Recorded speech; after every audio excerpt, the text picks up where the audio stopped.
It's really difficult for a sensible person to see what's happening in Nigeria and not speak up. I like him as a person. I like him as a comedian, but his politics, I don't think is truly honest.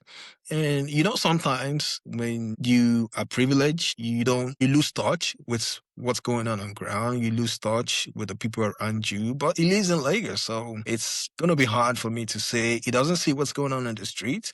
Or maybe he's just used to seeing the madness in Lagos, is used to seeing the madness in Nigeria, and is become numb to it. I think with that podcast debate, I think Seyi Law had a very bad outing, very poor performance. In fact, at some point I was wondering if he actually prepared for that, for that debate or podcast.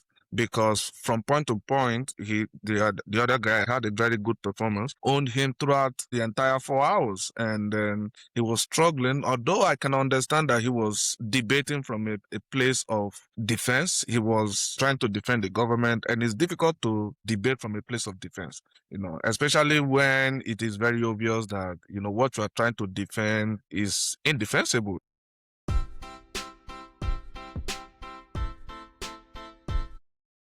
Hello, everyone. Welcome to the What I Need podcast. Thank you for joining us. And if you haven't subscribed, please go ahead and hit the subscribe button, like, share, and engage with us in the comment section. We're chatting about the Honest Bunch podcast interview with Seyi Law, looking at what Seyi Law said. It's really difficult for a sensible person to see what's happening in Nigeria and not speak up. It's truly disappointing that that is the route Seyi Law is doing. I like him as a person. I like him as a comedian, but his politics, I don't think is truly honest. And sometimes when you are privileged, you lose touch with what's going on ground. You lose touch with the people around you. But he lives in Lagos, so it's gonna be hard for me to say he doesn't see what's going on in the streets. Or maybe he's just used to seeing the madness in Lagos, is used to seeing the madness in Nigeria, and is become numb to it.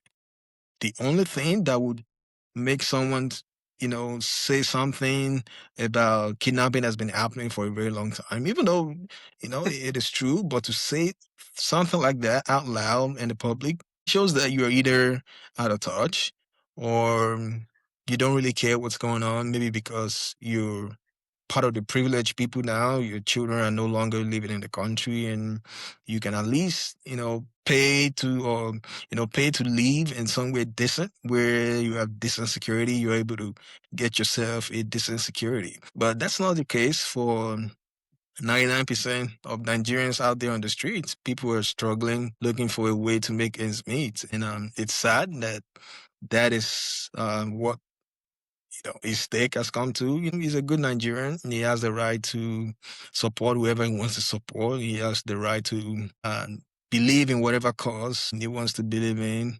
But, defending the APC government is going to make you look irresponsible. It's going to make you look not very well educated, or maybe you just want to be ignorant, right? You just want to be intentionally ignorant and seeing the suffering of the Nigerian people and not really pay attention to it. And it looks like that's what a lot of the politicians are doing. They know that, hey, this is the state of the country and we can't really do anything about it. So everyone will have to find a way to adjust with the new realities, and it is heartbreaking.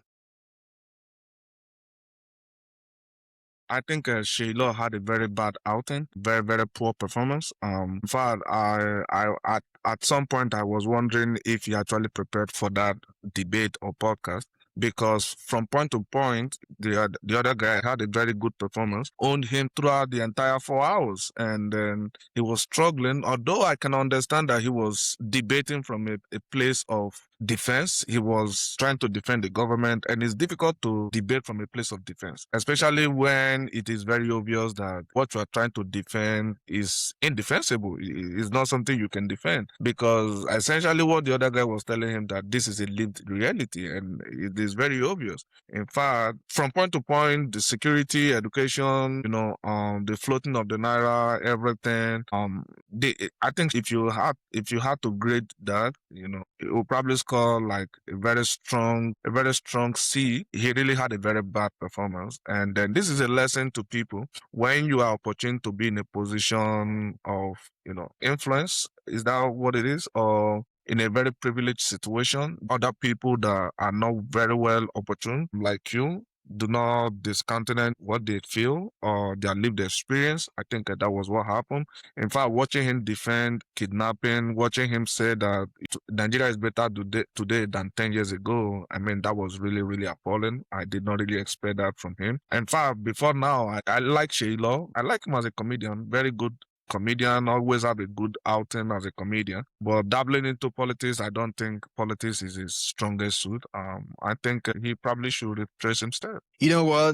The jingle for the podcast, they were saying that no one is going to bully him into supporting Peter Obi or any of the opposition party members. Basically saying that no one is going to stop him from his belief. You can't change his mind. Maybe he is not really seeing the challenges of the Nigerian people as a serious thing to be addressed, or maybe it's just sold out for Tinubu and say, hey, no matter what you all think, I'm going for Tinubu, and that's who I believe in. That's who I believe can fix Nigeria. And, people like that, you can't change their opinion. And it's claimed that Nigeria was safer today than 10 years ago. That's absolutely a false claim. 10 years ago, kidnappings wasn't as rampant as this. Paying ransom wasn't as rampant as this. Going online seeking for funds for kidnapping victims wasn't as rampant as this. And you're telling me that Nigeria is safer today than it was 10 years ago? We've heard stories of people that lived abroad and they relocated back to Nigeria to start a business. And, in the course of that, they end up losing their life. They end up getting kidnapped and paying the family members, paying ransom and still losing them. So security is still one of the main problems in Nigeria. And I believe the other guy on the podcast did a good job truly breaking down all the challenges that the people in this community are facing. So he's bringing in his own facts, things that are going on around him, things that are going on around this community.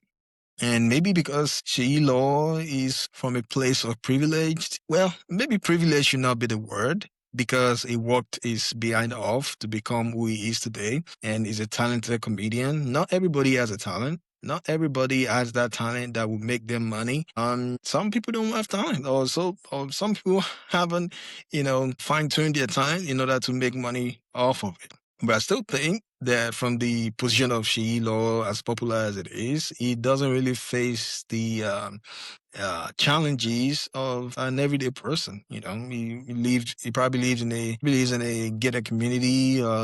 His children don't have to worry about what they're gonna eat.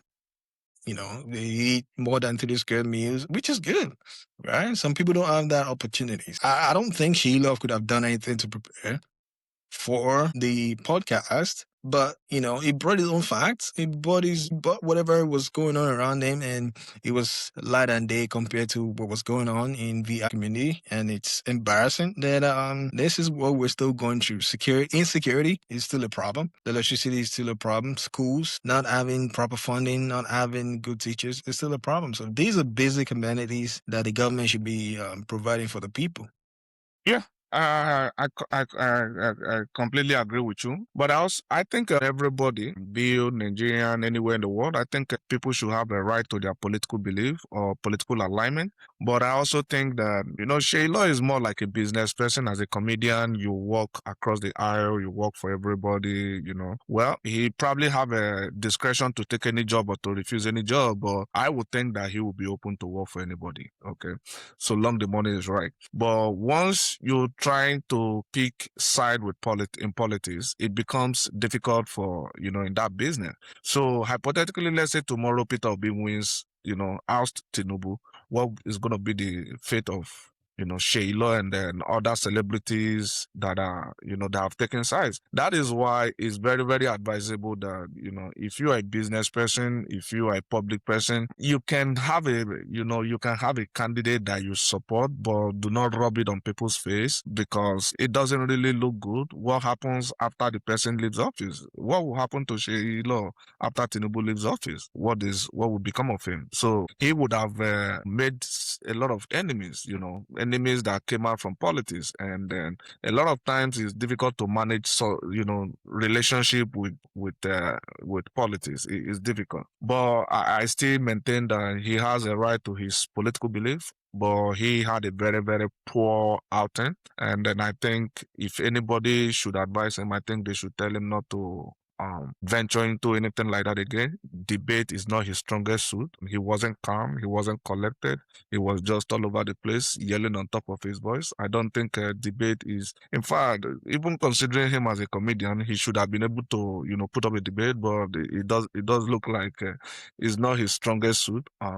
So let him stay away from politics. I would advise. So it's difficult to defend evil, man. Whatever that is bad is difficult to defend it. It's difficult. No matter how you prepare, like you said, it will be difficult, especially when it's very, very glaring to people. When, even if you are blind, even if you are Stevie Wonder, you can still see that things are, really bad. It's difficult to defend it. So let us know what you think. If you have been able to see the Honest Bunch podcast with Seyi Law and then the debate, and we're happy to engage with you in the comment section.